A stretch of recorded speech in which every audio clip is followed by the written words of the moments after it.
तू पास है मेरे पास है ऐसे मेरा कोई एहसास है जैसे तू पास है मेरे पास है ऐसे मेरा कोई एहसास है जैसे हाय मैं मर ही जाऊं जो तुझको ना पाऊं बातों में तेरी मैं रातें बिताऊं होठों पे लम्हा लम्हा है नाम तेरा है तुझको ही गाऊं मैं तुझको पुकारूं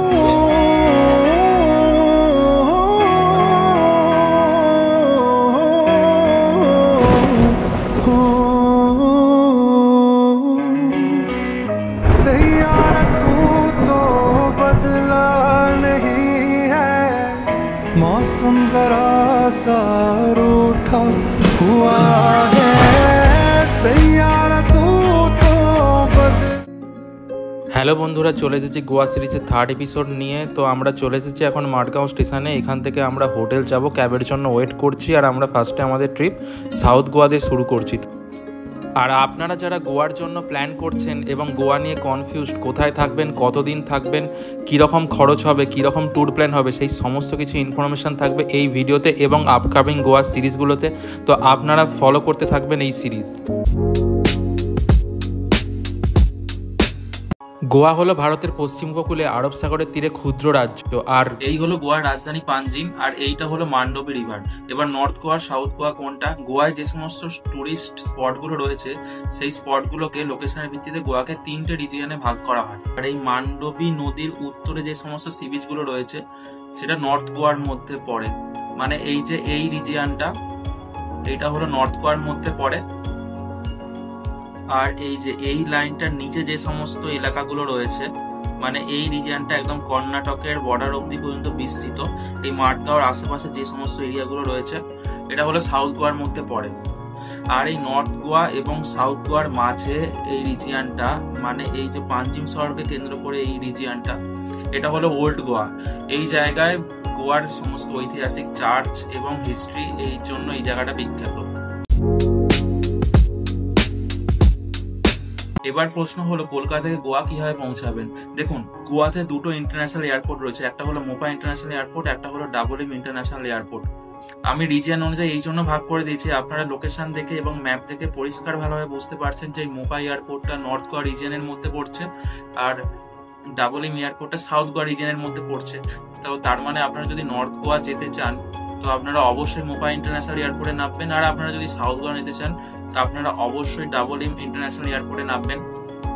মোপা এয়ারপোর্টের কোড হলো GOX আর ডাবলিম এয়ারপোর্টের কোড হলো GOI।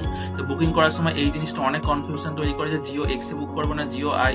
তো সেই কনফিউশন আমি দূর করে দিলাম। হ্যাঁ, আপনারা নর্থ গোয়া যেতে গেলে আপনারা ডাবলিমও নামতে পারেন, সেক্ষেত্রে ক্যাব ভাড়াটা একটু বেশি পড়ে যায়। তবে হ্যাঁ, এটা করবেন না, আপনার টিকিট বুক আছে মোপাতে আর আপনি যাবেন সাউথ গোয়া, তো সেক্ষেত্রে আপনার ক্যাব ভাড়া প্রায় ফ্লাইট কস্টের সমান হয়ে দাঁড়াবে। তো সেক্ষেত্রে আপনার ট্রিপটা খারাপ হতে পারে। তো এই জিনিসটা মাথায় রাখবেন। আপনারা যদি বাই ট্রেন গোয়া পৌঁছতে চান, গোয়াতে দুটো মেজর রেলওয়ে স্টেশন আছে, একটা হলো মাঠগাঁও আর একটা হলো ভাস্কো ডা গামা। তো আপনারা যদি কলকাতা থেকে গোয়া আসেন তো কলকাতা থেকে গোয়ার জন্য ডাইরেক্ট একটাই ট্রেন আছে, সেটা হলো অমরাবতী এক্সপ্রেস বা ভাস্কো ডা গামা, যেটা আসতে সময় লাগে প্রায় 40 আওয়ার্সের মতো, লেট করে পৌঁছায় প্রায় 44 আওয়ার্স। যেটা ফার্স্টে মাঠগাঁও স্টেশনে পৌঁছায়, তারপর ভাস্কো ডা গামাতে পৌঁছায়। আর এই রিজিয়ন থেকে বুঝতে পারছেন মাঠগাঁও স্টেশনটা সাউথ গোয়ার মধ্যে পড়ছে আর ভাস্কো ডা গামাটা প্রায় নর্থ গোয়ার কাছাকাছি মধ্যে পড়ছে।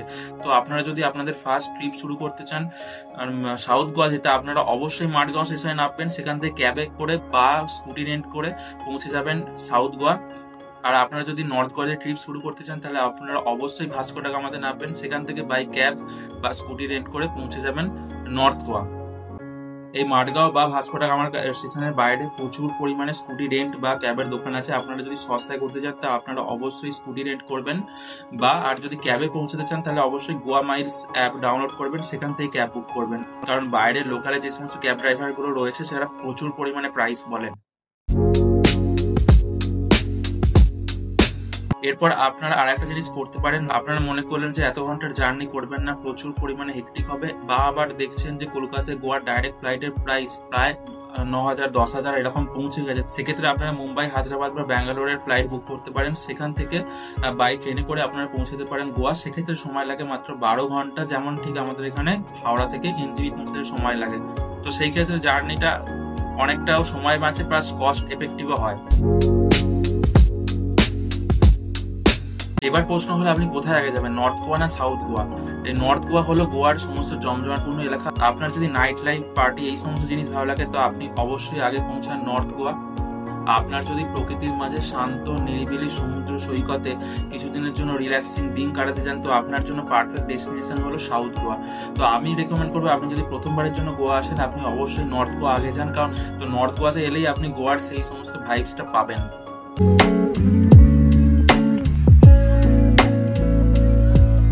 তো এই আমাদের ফল কাটা হয়ে গেছে, এই হলো আজকে সকালের ব্রেকফাস্ট আমাদের। আর এই যে বাইরের পরিবেশটা, প্রচন্ড বৃষ্টি হচ্ছে। এবার আপনাদের মনে একটা প্রশ্ন আসছে যে সাউথ গোয়াতে এলে হোটেল কোথায় নিলে সুবিধা হবে। এখানে তো পৌঁছালেন, এবার সাউথ গোয়াতে স্টে কোথায় করবেন? সাউথ গোয়ার মোস্ট জমজমাট একটা এলাকা হলো এই পালোলেম, এইখানে আপনারা স্টে করতে পারেন, নয় এই আগন্ডা। এই দুটো জায়গা হলো সাউথ গোয়ার মোস্ট জমজমাট জায়গা, এইখানেই সবাই স্টে করে। আমরা ছিলাম মাজোর্দা, এটা হলো মাজোর্দা। আমরা ছিলাম এই মাজোর্দা এরিয়াতে, কারণ এটা মাঠগাঁও থেকে খুব কাছে, 6 থেকে 7 কিলোমিটার, ক্যাব ভাড়াটা যাতে কম পড়ে সেই জন্য আমরা মাজোর্দাতে ছিলাম। এবং আমরা ঠিক করেছিলাম যে স্টে করি কোনো একটা কাছাকাছি জায়গায়, তারপর এখান থেকে স্কুটি নিয়ে বাদবাকি সমস্ত কিছু এক্সপ্লোর করবো। সাউথ গোয়ার সি বিচ গুলো কি কি আছে? সাউথ গোয়ার সি বিচ গুলো যদি বলি, ফার্স্টে রয়েছে মাজোর্দা, তারপর বেতালবাতিম, তারপর এখানে কোলভা, তারপর চলে আসবেন এইখানে, এটা হলো ভারকা বিচ। এই কাবোডেরামা আমাদের 3টে পয়েন্ট আছে, কাবোডেরামা বিচ, এখানে কাবোডেরামা ভিউ পয়েন্ট বা the cape Goa, Cabo de Rama fort. তারপর এখানে কোলা বিচটা ইম্পর্টেন্ট, কাকোলেম বিচও রয়েছে, Agonda beach important, butterfly beach, Palolem beach, এখানে তো আপনি স্টে করছেনই। এছাড়াও আরো বিচ আছে যেমন রাজবাগ, টালপোনা, গালগিবাগা, এই সমস্ত বিচগুলো লোকে এক্সপ্লোর করে। হ্যাঁ, বিচ তো এতগুলো আছে, এবার এই বিচগুলো ঘুরতে কতদিন সময় লাগবে? মিনিমাম আপনার 2 days লাগবে এই টোটাল বিচগুলো কমপ্লিট করতে। বলেন যে এতগুলো বিচ আছে, আমি তো এতগুলো এক্সপ্লোর করবো না, তো কোনগুলো মেন, মানে সাউথ গোয়ার মেন ইউএসপি, মানে এইগুলো এক্সপ্লোর করেনি মানে সাউথ গোয়া এক্সপ্লোর করেনি। এই কাবোডেরামা কখনোই এটা মিস করবেন না। কোলা বিচ, এই কোলা বিচে হয় কায়াকিং হয়, এটা মিস করবেন না। এই হলো বাটারফ্লাই বিচ, এখানে ট্রেকিং করে যেতে হয়। আর পালোলেম বিচ তো খুব সুন্দর জায়গা। আর আগন্ডা। গোয়াতে এসে এবারে হোটেল না বুক করে আমরা বুক করেছিলাম এয়ারবিএনবি, যাতে একটু খোলামেলা পরিবেশে থাকা যায়। আর এটা একটা 1 BHK ফ্ল্যাট টাইপের, যেখানে বেডরুমের সাথে সমস্ত বেসিক ফেসিলিটিস যেমন AC, TV, fridge, wifi, free parking এবং তার সাথে কিচেনের সমস্ত কিছু অ্যারেঞ্জমেন্ট সব কিছু এখানে রয়েছে।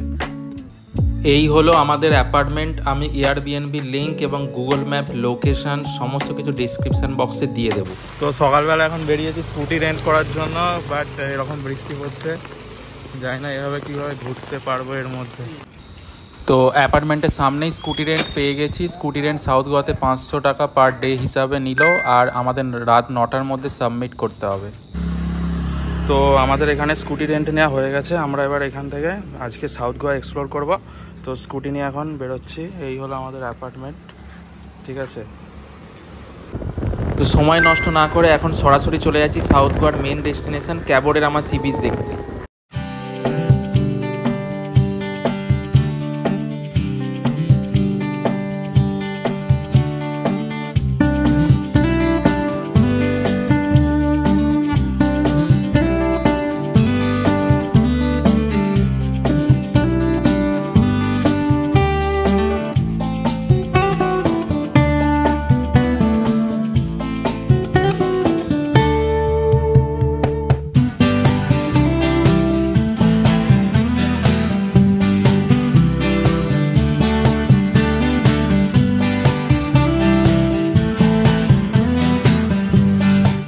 সাউথ গোয়া যাচ্ছিলাম আর এই জাস্ট লোকেশনটা দেখে দাঁড়ালাম, জাস্ট সি দ্য ভিউ।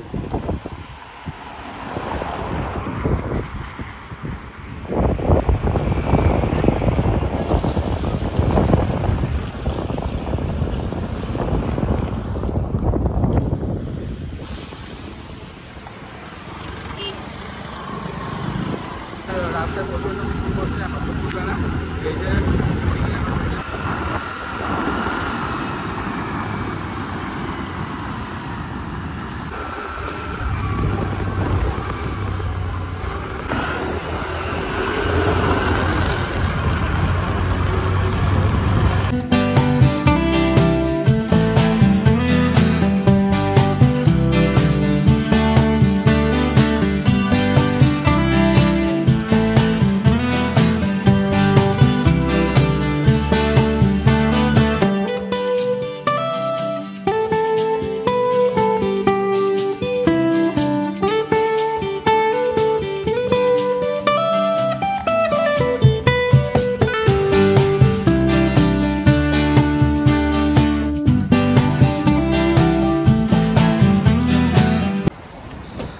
দীর্ঘ 40 কিলোমিটার জার্নি করে পাহাড়ের ওপর উঠে নেমে এই করতে করতে ফাইনালি আমরা পৌঁছালাম আমাদের ফার্স্ট ডেস্টিনেশন ক্যাবোডের রামা ভিউ পয়েন্টে। আর ঘড়িতে এখন বাজে 1টা। এই দেখো চারিদিকটা কেমন ওয়েদার হয়ে আছে, আর এখন কিন্তু আমরা একটা পাহাড়ের টপে রয়েছি। আর এতদিন জার্নি করার পর ফার্স্ট আমরা গোয়ার সি বিচের গ্লিমস দেখতে পাবো। আর চলো তোমাদেরকেও দেখাই গোয়ার সি বিচ কেমন লাগছে।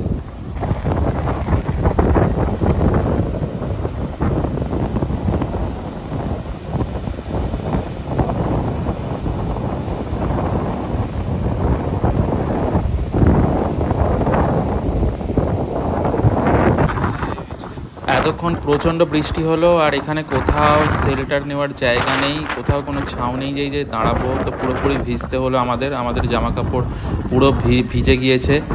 আর এখন অনেক লোকজন চলে এসেছে দেখো। আর এইটা হলো পার্কিং এরিয়া, এখানে কিন্তু কোনো চার্জ নেই পার্কিংয়ে। ক্যাবোডের রামা ভিউ পয়েন্ট থেকে ডান দিকে কিছুটা এলেই পড়বে এই ক্যাবোডের রামা সি বিচ। কিছুটা এবড়ো খেবড়ো রাস্তা পেরিয়ে আসতে হবে। আর এই জায়গায় যেতে গেলে ট্রেকিং করে যেতে হয়। এখন প্রচণ্ড বৃষ্টি হচ্ছে তাই আর রিস্ক নিচ্ছি না। আর তোমরা গেস করতে পারবে এই সি বিচটা তোমরা কোথায় দেখেছো?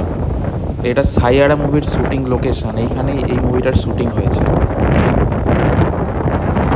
এই জায়গাটা এত সুন্দর, আমার তো সাউথ গোয়ার বা গোয়ার বেস্ট জায়গা লেগেছে এই জায়গাটা। এবং এটা মানে গোয়ার মোস্ট বিউটিফুল জায়গাগুলোর মধ্যে একটা। তো এই জায়গাটা মাস্ট ভিজিট। তো অনেকক্ষণ আমরা এই ভিউ পয়েন্টে ছিলাম, মোটামুটি 3 ঘন্টা। ঠিক আছে, এখন ঘড়িতে বাজে 4টে। তো এরপর আমরা এখান থেকে বেরিয়ে যাচ্ছি। এই যে ভিউ,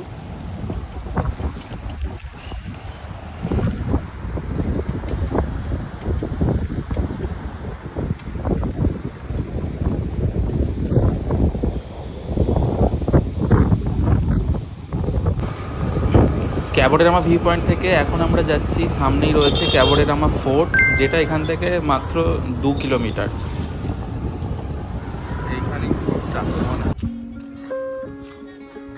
ক্যাবোডের রামা ফোর্টের ভেতরে এলাম আর এখানে ঢুকতে কোনো এন্ট্রি ফি লাগলো না, তবে ফটো আইডি আর নাম দিয়ে এন্ট্রি করতে হলো। আর এখানে ক্লোজিং টাইম হলো বিকেল 5টার আগে এখানে পৌঁছাতে হবে। আর এই যে এই হলো চার্চ এখানে, আর এখানে একটা সিক্রেট বিচ আছে। চলো দেখি সেই বিচটা কোন দিকে আছে। পেয়ে গেছি আমরা সিক্রেট বিচে যাওয়ার রাস্তা। এই যে এইটা দিয়ে নামতে হবে আমাদের নিচে একটুখানি ট্রেকিং করে। এই বিচটার নাম হলো পেবেলস বিচ এবং এটা এই ফোর্টের মধ্যেই পড়বে। ট্রেকিং খুবই সামান্য রয়েছে, অতটা স্ট্রাগল করতে হবে না এখানে। এই যে আমরা এলাম এইটা দিয়ে এই যে সিঁড়িগুলো আছে, এই সিঁড়িগুলো দিয়ে নিচে নামতে হবে আমাদের। তো চলো আমরা নিচে নামি এখন।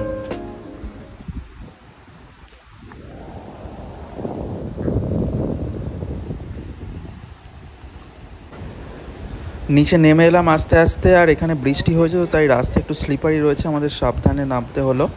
আর জাস্ট ভিউটা দেখো কি লাগছে, এখান থেকে সমুদ্রের যা গর্জন পাওয়া যাচ্ছে আর এত সুন্দর ভিউ, জাস্ট দারুণ লাগছে।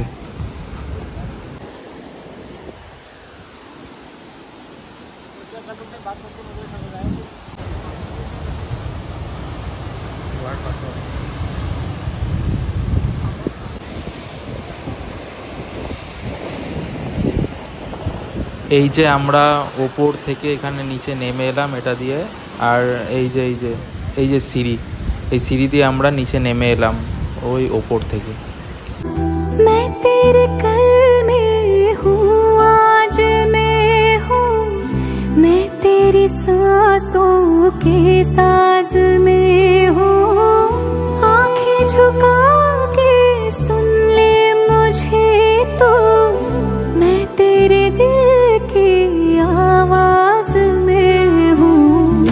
तू हौसला है, तू है इरादा, आधी मैं तुझ में, मुझ में तो आधा। टूटू ना मैं भी, टूटे ना तू भी। তো অনেকক্ষণ এখানে থাকলাম, এরপর আমাদের বেরিয়ে যেতে হবে, এরপর আমরা যাব অন্য লোকেশনে। চলো আবার উপরে উঠতে হবে আমাদের।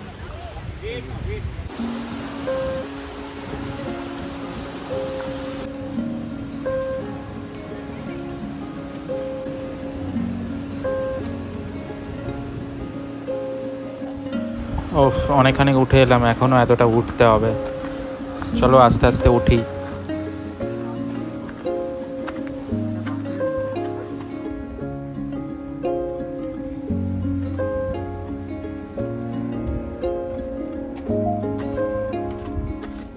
এইটা দিয়ে হেঁটে এলাম, জাস্ট এখানটায় উঠলাম, জাস্ট সি দ্য ভিউ।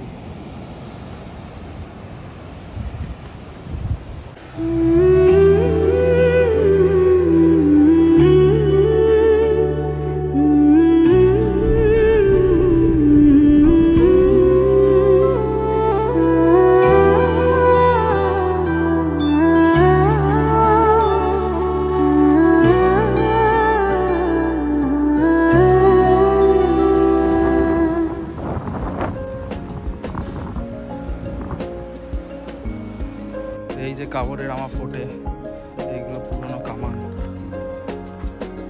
এই ফোর্ট কিন্তু বহু প্রাচীন এবং প্রাচীনকালে রামায়ণের সময় থেকে এই জায়গার কথা উল্লেখ আছে। তবে পরবর্তীকালে পর্তুগিজরা এই জায়গা আক্রমণ করে দখল করে নেয়, তাদের মিলিটারি বেস বানায় এবং তারা কারাগারে রূপান্তরিত করে।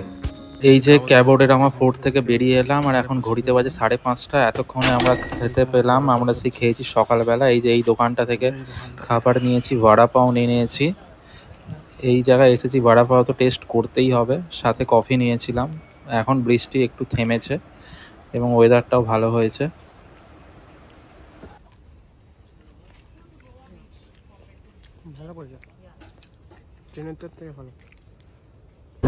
এই যে পুরো সি বিচের পাশ দিয়ে যাচ্ছে আমরা, ওই যে দূরে সমুদ্র দেখা যাচ্ছে। তো ক্যাবোডেরামা বিচ দেখা হয়ে যাওয়ার পর এখন যাচ্ছি বুনা বিচে। আর এখানে একটা বিচ থেকে আরেকটা বিচের মধ্যে অনেক ডিস্টেন্স, আর প্রচুর সময় লাগবে, কিন্তু রাস্তা পুরো ফাঁকা, রাস্তা পুরো শুনশান। আর পাহাড়ি এলাকা, একবার পাহাড় দিয়ে উঠছি, একবার নামছি।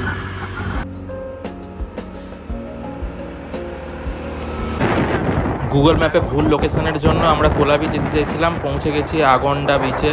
এই আগন্ডা বিচও সাউথ গোয়ার একটা পপুলার বিচের মধ্যে একটা। এই জায়গার স্পেশালিটি এখানে লোকজন ভিড়ভাড় কম থাকে, এবং সাউথ গোয়া ঘুরতে এলে এই আগন্ডা বিচ বা পারালেম বিচের আশেপাশেই লোকজন থাকে, কারণ এই জায়গাটা একটু জমজমাট বাদবাকি সাউথ গোয়ার বিচগুলোর থেকে। আর এই দেখো আশেপাশে পুরো সন্ধে হয়ে গিয়েছে, এখন ঘড়িতে বাজে 7টা, পুরো অন্ধকার হয়ে গিয়েছে, কেউ নেই, লোকজন নেই, পুরো ফাঁকা হয়ে গেছে বিচ। আর সমুদ্রের জল দেখো কতখানি এগিয়ে চলে এসেছে।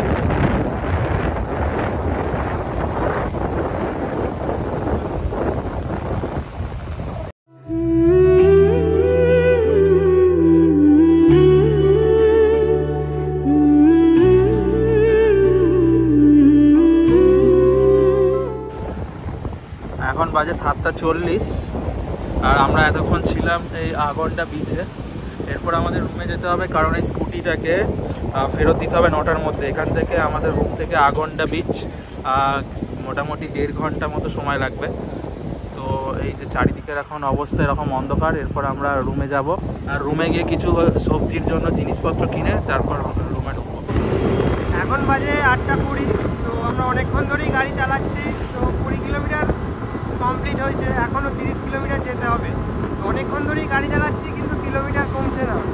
তো আর পাশের পরিবেশটা একটু দেখো, চারিদিকে শুধু জঙ্গল আর জঙ্গল।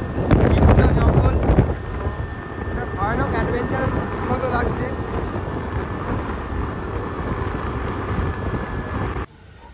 তো এখন বাজে 9টা, স্কুটি সাবমিট হয়ে গেছে। এরপর রাতে রান্না করব, সেজন্য এতে সবজি কিনে নিয়েছি। এইখানেই পাশেই ছিল সবজির দোকান, আর এখানেই আমাদের অ্যাপার্টমেন্টটা রয়েছে। আর ওইটায় রয়েছে কি রয়েছে, ওটায় ব্রেড নিলাম আর ডিম নিয়ে নিয়েছি। তো রাতে ডিনারের ব্যবস্থা হয়ে যাবে। চলে এসেছি আমাদের অ্যাপার্টমেন্টে। তো রুমে চলে এসেছি।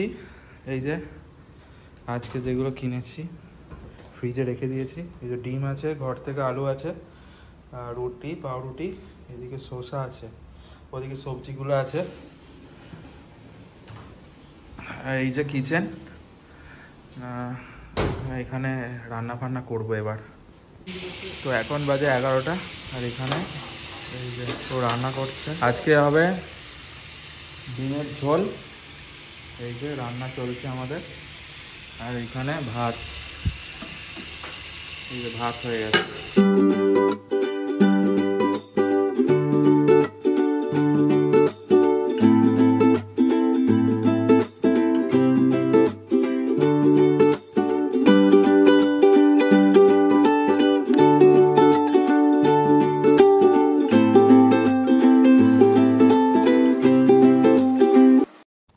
খাবার আমাদের রেডি, আমাদের মাত্র 70 টাকায় আজকে দুজনের ডিনার হয়ে গেল। এই যদি আমরা বাইরে খেতাম আমাদের পার প্লেট গোয়াতে 250 থেকে 300 টাকা একজনের প্লেট পড়তোই। তো চলো আমরা ডিনারটা করে নিই, দেখা হবে নেক্সট এপিসোডে।